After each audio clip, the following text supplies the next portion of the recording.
уровня.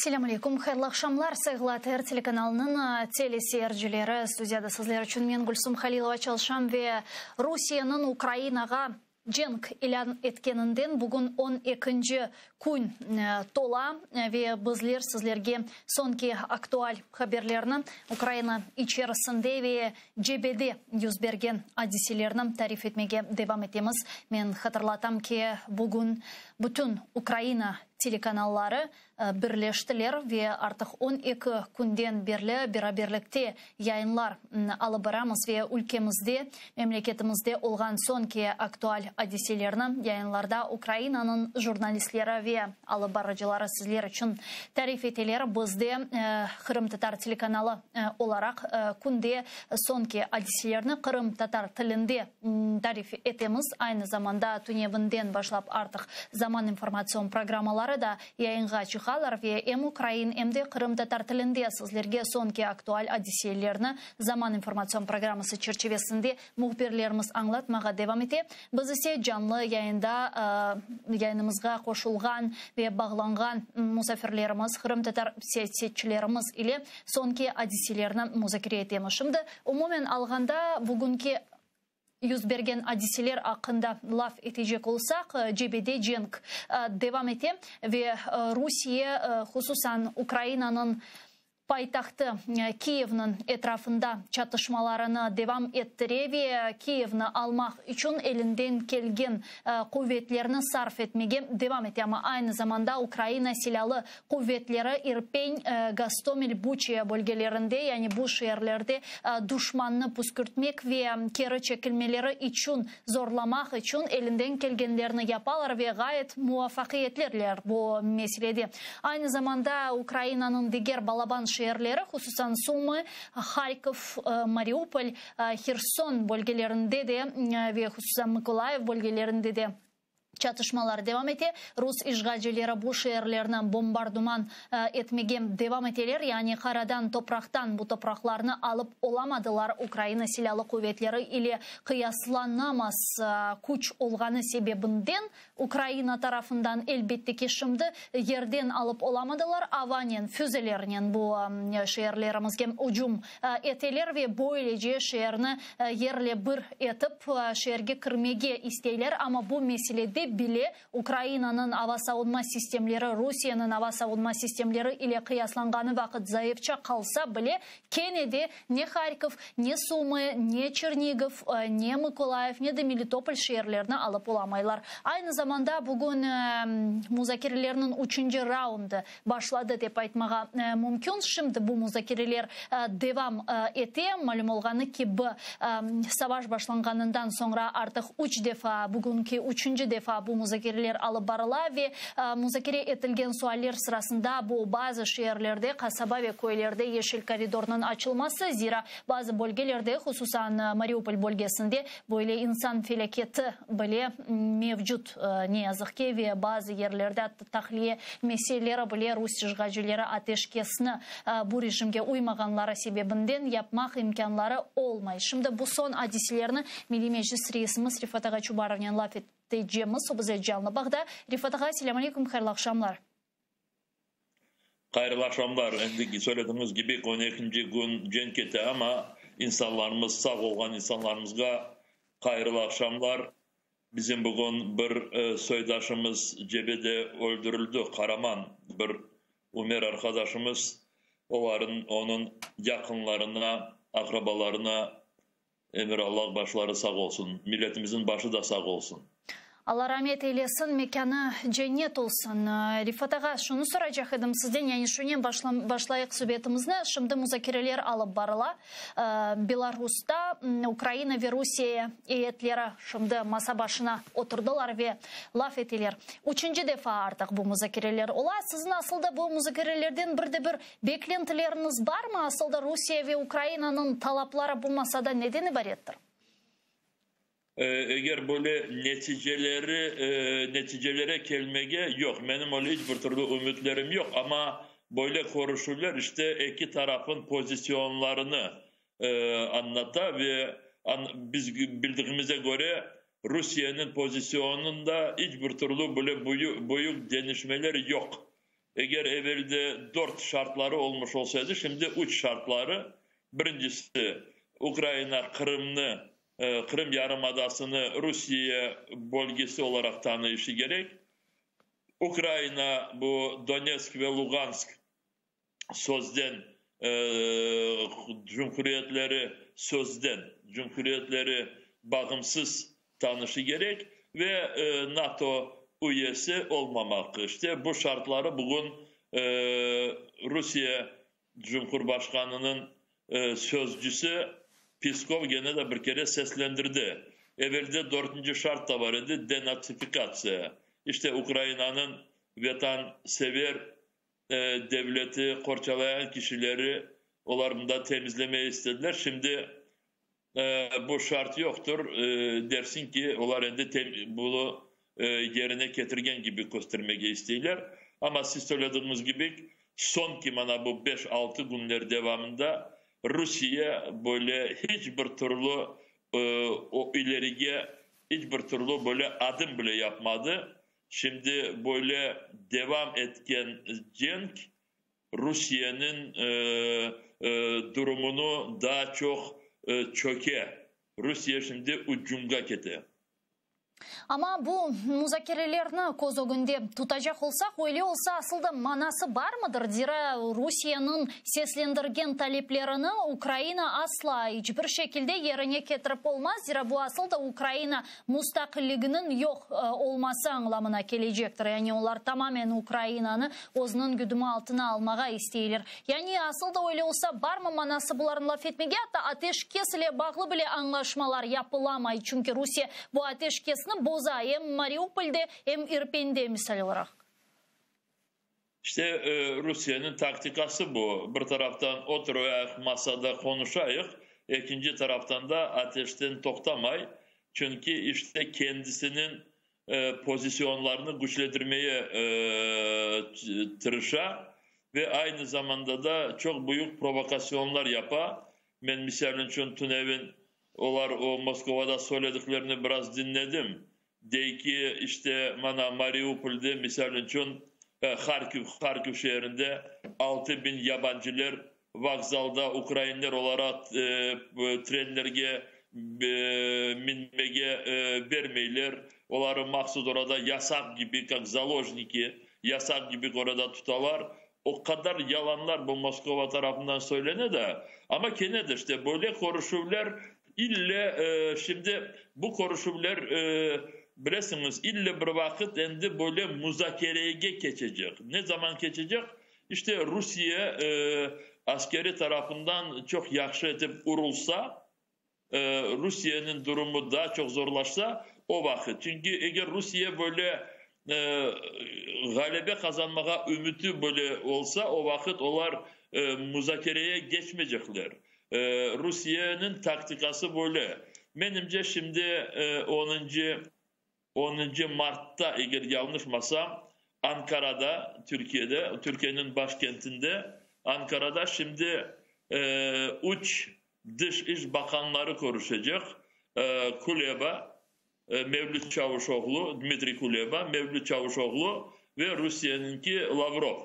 Şimdi ben bu konuşmaya biraz ümitim değil de ama o konuşmada belki biraz böyle korunacak biraz böyle davranışlar olabilir deyip onu düşünüyorum şimdi ama bu onu söyle ki 10.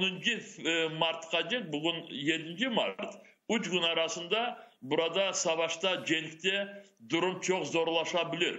Çünkü bu 10. Mart'ta Rusya biraz kendi pozisyonunu biraz iyileştirmeye, yaxşılaştırmaya çalışacak da ve o sebepten daha çok ziyade bombalar ve raketler atabilir. Bu hususan hangi bölgelerde sizin fikrinizce olabilir? Misal olarak Ukrayna'nın paytaxtı Kiev'ni bu gibi dehşetli facialar bekleyebilir mi? aslında Rusya'nın bütün planların bu genel planının bu planı böyleydi ki Kiev'ini zapt edip alacak. Burada Ukrayna parlamentosunda ve hükümetinde kendi insanlarını koyacak ve onlar ilan edecekler. Dersin ki Ukrayna devleti Rusya'nın bütün bu şartlarına razı ola ve Rusya'nın endi yüzyıllar devamında dost, kardeş iki ülke gibi işte böyle bir Kırım'daki gibi böyle bir adımlarını düşündüler.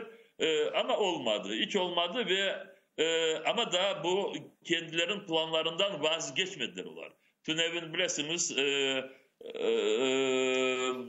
Türkiye Cumhuriyeti'nin Cumhurbaşkanı'nın Recep Erdoğan'la konuştuğu vakit Putin dedi ki ben planımdan vazgeçmeyeyim.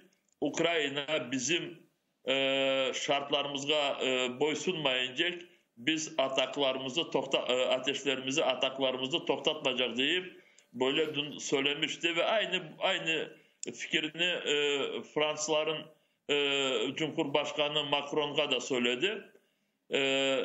Ama Kiev'den başka şimdi bu Odessa, Nikolaev tarafları da var ve orada da şimdi Rusya çok zorlaşa. Çünkü Odessa taraflarına pozisyonlarını biraz yaxşılaştırsa o vakit bilirsiniz bu Pridnestrovye, Tiraspol tarafta Rusların orada orduların bir kısmı var. Ve şimdi bu plandan da vazgeçmedikleri korune. İşte Nikolaev, Odessa ve Kiev Ruslar için şimdi çok önemli. Şimdi demek 2014 senesinden beri umumen alganda siyasi ve askeri analistler de ediler ki Rusya'nın planları sırasında bu Ukrayna ana kıtasının güney yani Cenubi bölgesini zapt edip de Kırım'a Şimali Kırım kanalından su yollamak için zira siz de bilirsiniz Kırım'da suyun mevcut problemler var. Buna sizin fikrinizce bu gibi plan bugün gerçekleştirilebilir mi Herson'un işgalini koz alacak olsak ya da şimdi bu Şimali Kırım kanalının infrastrukturası bunun için gelişmey. Şimdi bunların planları değişebilir. Dedim ki genel planları Kiev'i alıp kendilerine geçirip burada ilan edecekler. İşte bana Ukrayna devleti Rusya'ya yakın ve dost bir devlet. Ukrayna devleti bütün batı ülkelerden bilmeyim ve Ukrayna ana yasasını değiştirecek, konstitüsyasını ve orada neytralная strana yani neytralное государство dediğim askersizlik böyle bir devlet olacak ve eğer bu planını yerine getirmeye olsalarıdır onların düşüncelerinden bu Moskova o kadar şimdi onlar delirdiler ki onlar bellediler şimdi Ukrayna ne kadar bu 2014. seneden son Ukrayna ne kadar değişkenine onlar farkında değiller. Şimdi Kiev'i böyle almış olsalar Ukrayna diz çökmeyecek.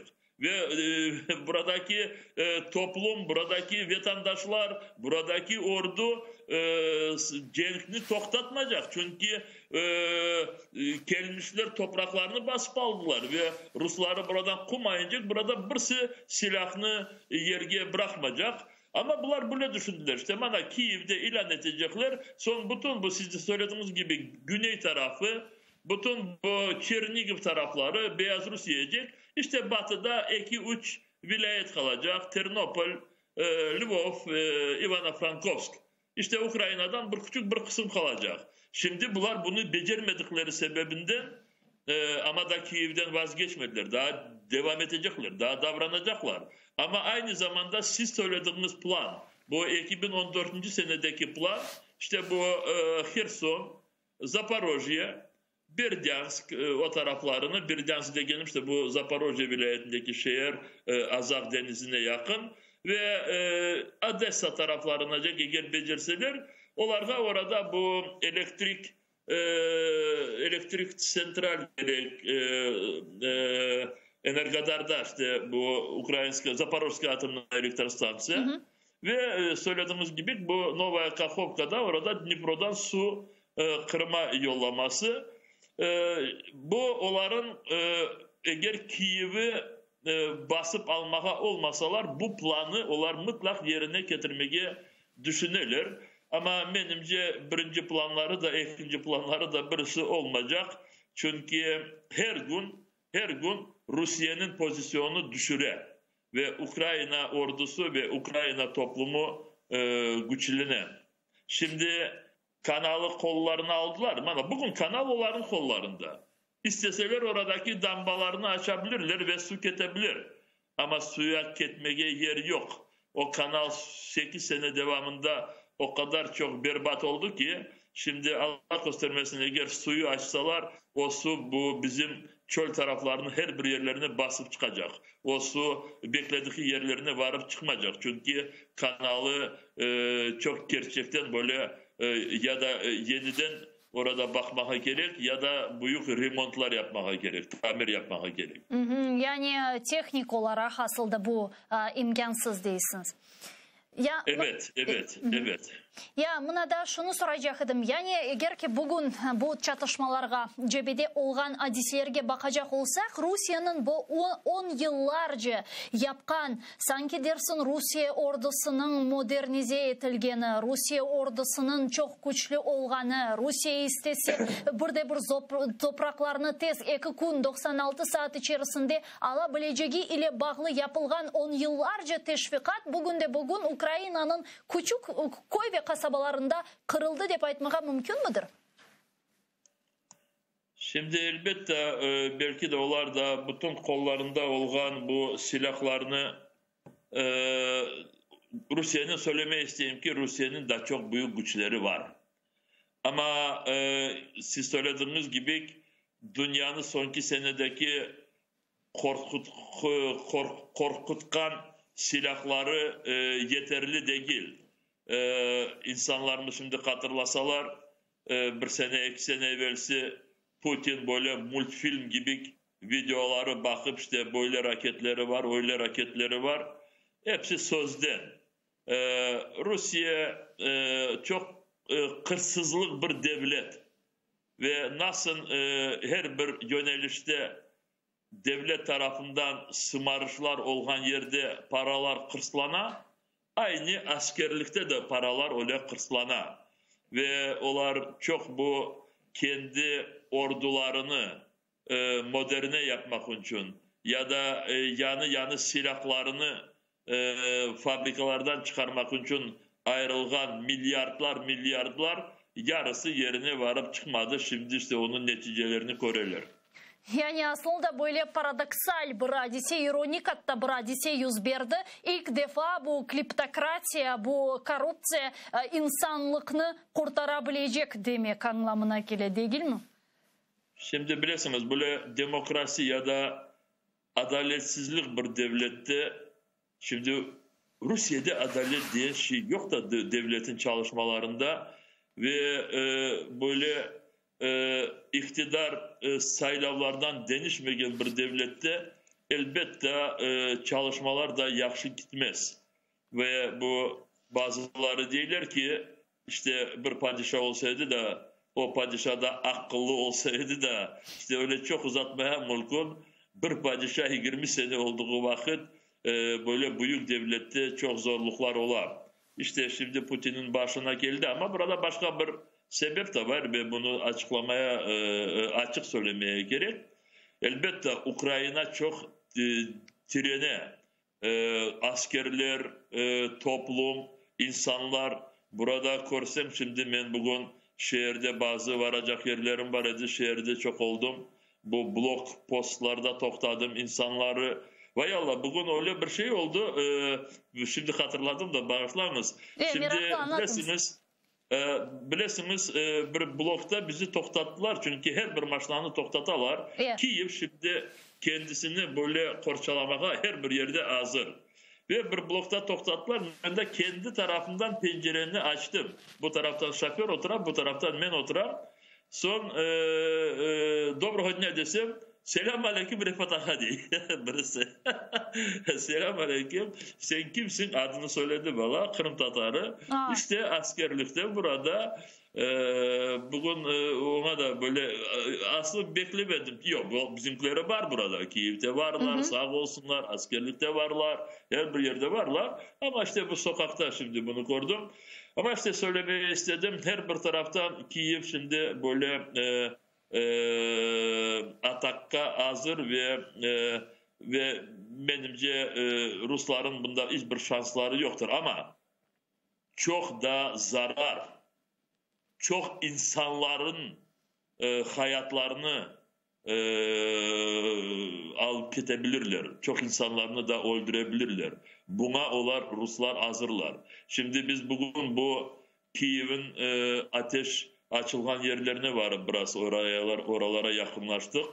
Gerçekten de insanlar oradan evlerini bırakıp kaçalar canlarını kurtarmak için. Ve Tunev'in bunu siz gösterdiniz kendi televizyonlarınızda. İrpen'de bir korantanı işte erkek apayı ve iki balası Ruslar kurşundan yolda kaçtıkları vakit onları öldürdüler. Bir acınıklı bir şey oldu Tunev'de.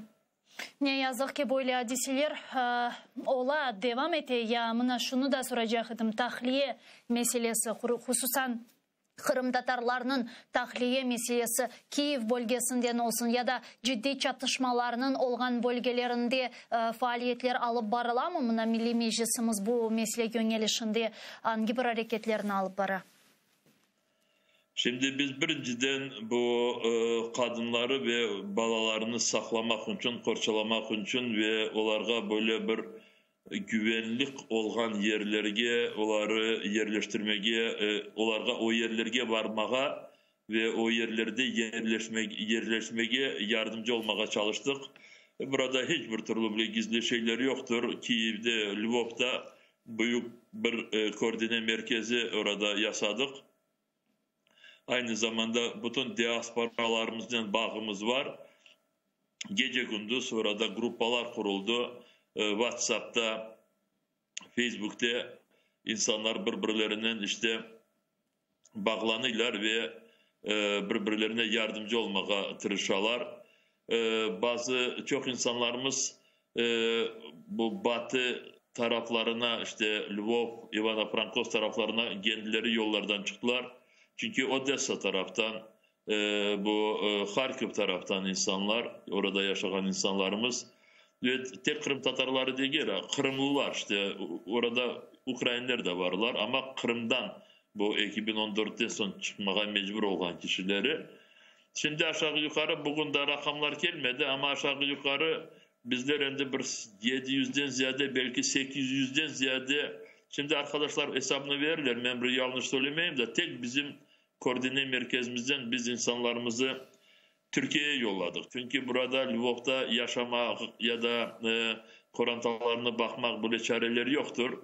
Ve biz Türkiye'ye yolladık. Orada Türkiye hükümetinden beraberlikte ayrı bir program vakit necek. Ben bu sözünü kullanam. Vakit necek. Onlar orada yaşayacaklar. Son ne vakit burada bu bütün tinçliklansa ve cenk bitken sonra elbette hepsi evlerine kaytacak. Yani Türkiye Cumhuriyeti'nden Türkiye Cumhuriyeti'nden hususan Kırım Tatarlarının tahliye edilmesi meselesi öncelikli olarak dura, doğru mu? Kırım Tatarlarga ve Ukrayna vatandaşlarına da ama hem azı Türkiye'ye Ukrayna'dan bu eğer bütün kaçakların kaçak sözü ben çok beğenmeyeyim ama insanlar cenikten kaçalar balalarını hayatlarını saklamak için canlarını kurtarmak için ve o sebepten kaçar diyeyim çünkü kaçalar. Vatandan kaçmayı birisi bombalardan kaçalar. Bu Rusların silahından kaçalar ve şimdi bugüne ben belki biraz eski rakamları kullanırım. Bu Birleşmiş Milletler tarafından söylediklerine göre 1.700.000 Ukrayna vatandaşı işte sınırdan geçip başka yerlerde böyle yaşamak için güvenli olan yerlerini araylar ve bu 1.700.000'den Türkiye'ye aşağı yukarı 20.000 varıp çıkmadı da. Diyeceğim Türkiye biraz çette kala da ama Kırım Tatarların çoksu Şimdi bilmeyeyim Kırım Tatarların sayısı, gitkenlerin sayısı ne kadar, biz onların son hepsini bir neticeye getiririk. Benimce bir ekibine vardır yakın. Belki ekibinden biraz ziyadedir.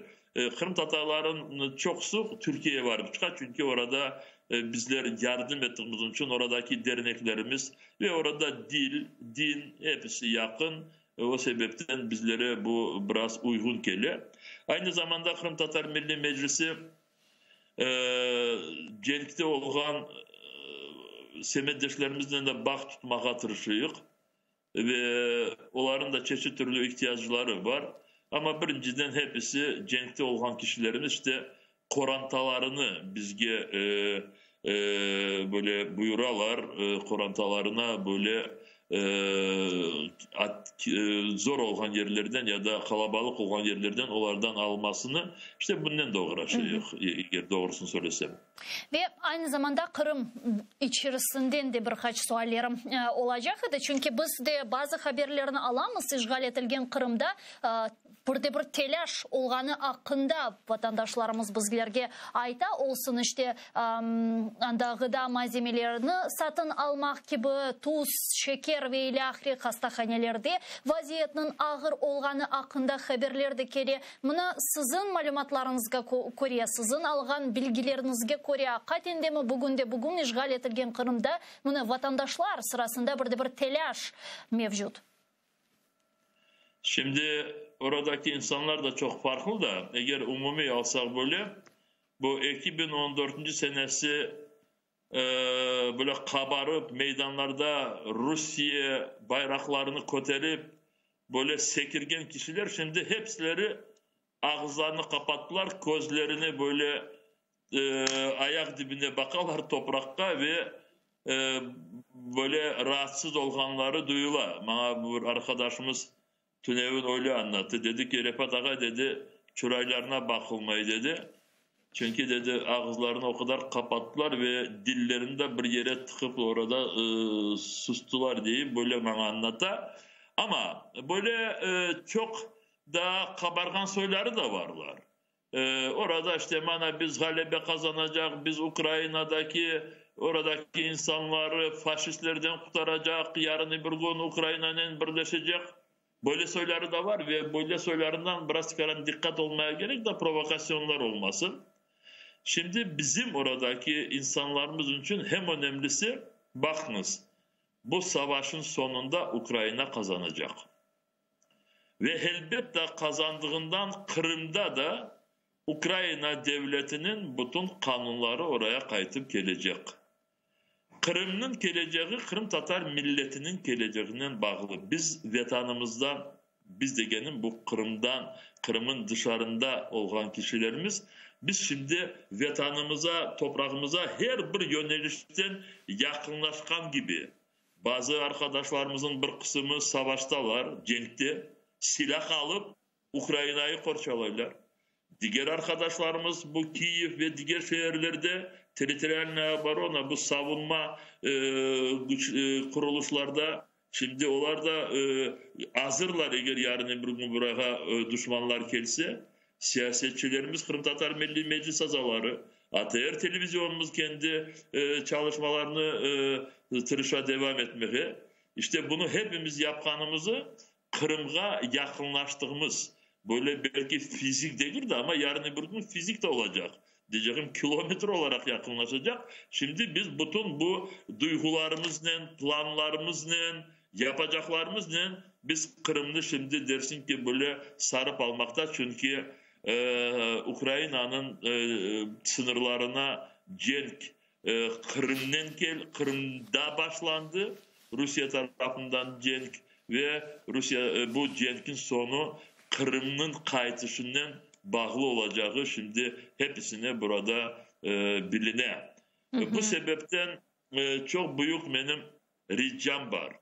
Orada elbette bazı böyle kafadan bilmeyeyim uçkan ya da kafadan çok hastalanan kişiler varlar. Bizim toplumumuzun içinde. Çok değiller. Bilmeyeyim 100, 200 daha az belki 50-60 bazılarını koruyor.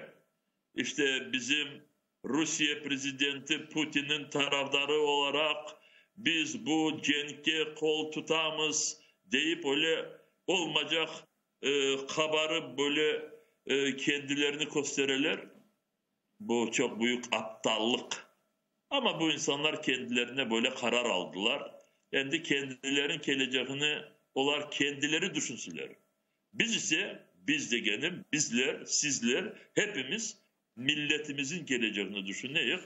Ve o sebepten gençlerimizge, birinciden gençlerimizge hem ricam, hem çağırı, hem isteseniz benim endi yaşlarım da yeterli de 65 yaşına geldim. Böyle baba olarak Rusya tarafında kolunuza silah almamız. Rusların ordusundan çok uzaklaşmış. Eğer Allah göstermesin bir türlü sebeplerden oğların içinde olsanız oradan ayrılmaya yollarını bulunmuş.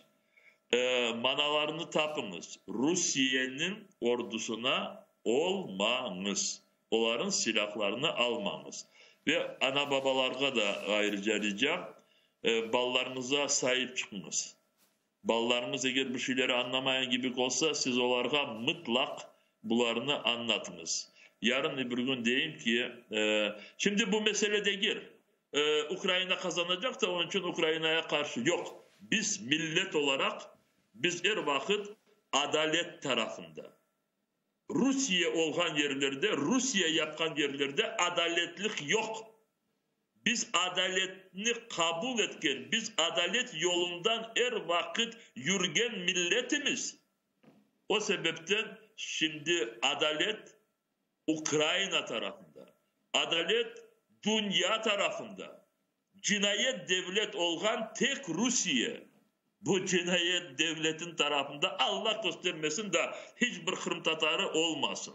İşte buna çok dikkat olunuz da ve elbette şimdi Kırım, Ukrayna kazandıktan sonra burada çok büyük değişmeler olacak. Ekonomik değişmeler olacak. Dünya Ukrayna'nı endi böyle boş bırakmayacak. Burada çok büyük yatırımlar olacak. Kırım'da da çok şeyleri değiştiririz. Çok şeyleri temizleriz. Bunlar gelip orada o kadar pislikler yapkanlarını inşallah onlarını hepsini yok ederiz. Şimdi belki yarın Gülsüm Kadem Rusça'da konuşuruz da bunu ayrıca söylerim ama oraya bu 8 sene devamında kendi topraklarını, kendi vatanlarını bırakıp da gelip bizim topraklarımızda yerleşken gelmişler endi oradan nasıl tezcek etmesini düşünsünler de ve orada evlerini satın aldılar mı da bilmem ne yaptılar onu çok düşünmesinler.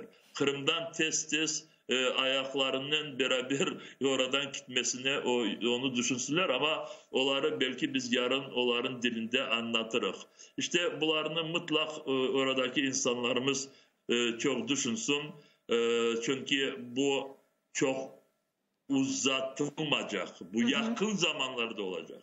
Mına çok doğru ayttınız Rifat ağa. Aslında bu orduga çağıruf meselesi etrafında şimdi çok sakıntılar mevcut ki onlar mecburi aslında Kırım Tatarlarını orduga erkeklerimizni çağırmağa başlaylar ki bunu göremiz. Yani böyle mecburi şekilde etseler sizin fikrinizce mına orduga çağırılgan Kırım Tatarlar mında yollanılsa eğer ki en böyle mantıklı hareket esirlikке ketmek mi? Yani teslim olmak mı? Ya da nasıl davranmalı eğer ki artık celp etip Ukrayna'ga yollagan olsalar ki öyle olgan zaten 2 günden beri 2 böyle esir tuşken Kırım Tatarı mevcut olganı şahsen siz de aytıp geçtiniz.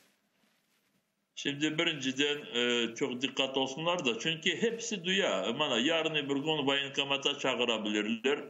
İşte beklemesinler ne vakit çağıracaklar. Birinciden uzaktan başlasınlar. Akrabaları var, bilmeyim başkaları var. Yaşayan yerlerinden oradan biraz uzaklaşsınlar. Eğer bu paveskalar geldiği vakit ana babası bilmeyim ne yerde oğlum. Bilmeyim gitti bir yere. Gerçekten de ben şimdi gülmesinler ondan birisi. Eğer bu adım yeterli olmasa ya da becermeseler, etmemiş olsalar o vakit voyenkomata kendisi geldiği vakit dersin ki yazsın yazılı olarak men orduğa ketmege olmayım. Çünkü men silah alıp da bu iki devlet tarafındaki savaşa hazır değilim. Men insanları öldürmeye razı değilim. Men insanları öldürmeyeceğim. O sebepten ben insanları öldürmesem beni öldürecekler. Ben böyle şartlarda hizmet etmeye hazır değilim. Elbette ona diyecekler, türmeye gidecek. 2 sene türme, 2 sene hapiste olması ya da diğer insanları öldürmesi ya da seni öldüreceklerinden yaxşı demem ama sabretersin. Sabretersin. Ama eğer Allah göstermesin, bu hepsini bunu becermeyip de endi askerlerin içinde olduğu vakit birinci fırsatını kullanıp Ukrayna askerlerin tarafına geçsin. Silahını taşlasın da desin ki ben ozum sizlere geldim. Öyle olsa son burada şansları var. Ama o kadar uzakka böyle çekmesinler de voyinkomattan başlasınlar da dirensinler. Varmasınlar onların. Çünkü Ruslar, çok yerde Ruslar kendileri kaçalar. Ruslar kaçalar her bir yerde armiyaya varmamak için. Ne için bizimkileri varacaklar?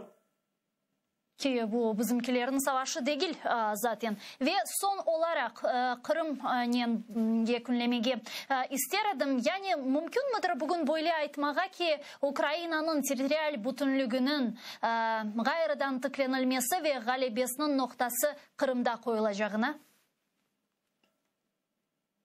Biraz zor olacak ama eğer bu olmasa savaşın sonu olmayacak. Çünkü şimdi bütün dünya Ukrayna'nın toprak bütünlüğünün taraftarı. Ukrayna'nın toprak bütünlüğü işte bu halkara ya da uluslararası tanılgan sınırlar. Bu sınırların içinde Kırım. Ve şimdi bu kadar kiyanetlik yapan son Rusya'ya yarın birisi istese de böyle Kırım Yarımadası'nı birisi bağışlamayacak. Birisi masana böyle seninki olsun demeyecek. Çünkü Rusya ne kadar bir terörist cinayet devlet olganını hepsi gördü da ve Karadeniz'in anahtarını, Kırım'ını Rusya'ya birisi vermeyecek. Emin olunuz.